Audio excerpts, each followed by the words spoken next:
हिरण्यगर्भः शत्रुघ्नो व्याप्तो वायुरधोक्षजः ऋतुः सुदर्शनः कालः परमेष्टि परिग्रहः उग्रः संवत्सरो दक्षो विश्रामो विश्वदक्षिणः विस्तारस्तावरस्ताणुः प्रमाणं बीजमव्ययम् अर्धोऽनर्धो महाकोशो महाभोगो महाधनः अनिर्विण्णस्तविष्टो भूधर्मयूपो महामखः नक्षत्रनेमिर्नक्षत्री क्षमः क्षामः समीहनः यज्ञयुज्यो महेज्यश्च क्रतुः సత్రం సతా. కాకతీయులు నిర్మించిన అన్ని శివ నందికి ఒక ప్రత్యేకత ఉందండి. అదేంటంటే ఈ నంది విగ్రహాన్ని పచ్చల రాయి అంటే ఎమరాల్డ్ తో మలిచారట.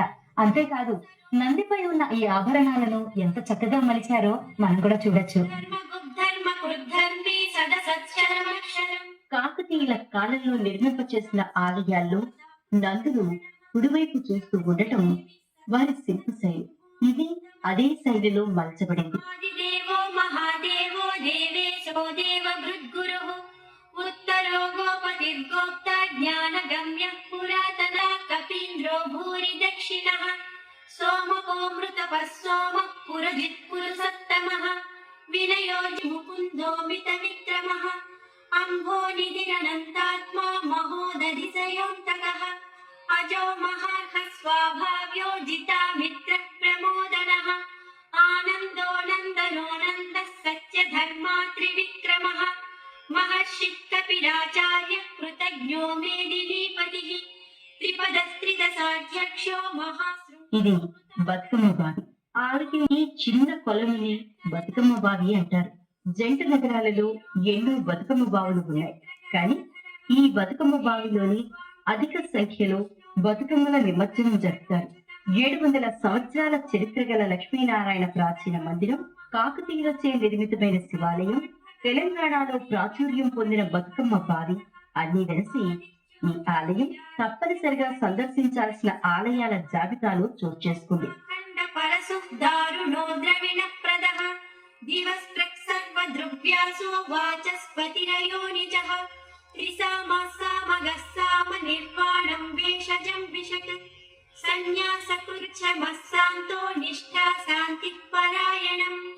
शुभांगस्तांतिदस्रष्टा कुमुदकुवलेशयः गोविदो गोपतिर्गोप्ता वृषभाक्षो वृषप्रियः अनिवर्ती निवृत्तात्मा संक्षेप्ताक्षेमकृच्छिवः श्रीवत्सवक्षा श्रीवासः श्रीपतिः श्रीमताम्बरः श्रीधः श्रीनिवासः श्रीनिधिः श्रीविभावनः श्रीधर श्रीकर श्रेयः श्रीमान् लोकत्रयाश्रयः स्वक्षस्वङ्गस्यतानन्दो नन्दिज्योतिर्गणेश्वरः विजितात्मा विधेयात्मा सत्कीर्तिश्चिन्न संशयः उदीर्णः सर्वभूतिः विशोकः शोकनाशनः अर्चिष्मानर्चितः कुम्भो विशुद्धात्मा विशोधनः अनिरुद्धो प्रतिरथः प्रद्युम्नोमित विक्रमः कालनेमिनिहावीरः शौरिः सूरजनेश्वरः त्रिलोकात्मा त्रिलोकेशः केशवः केशिहा हरिः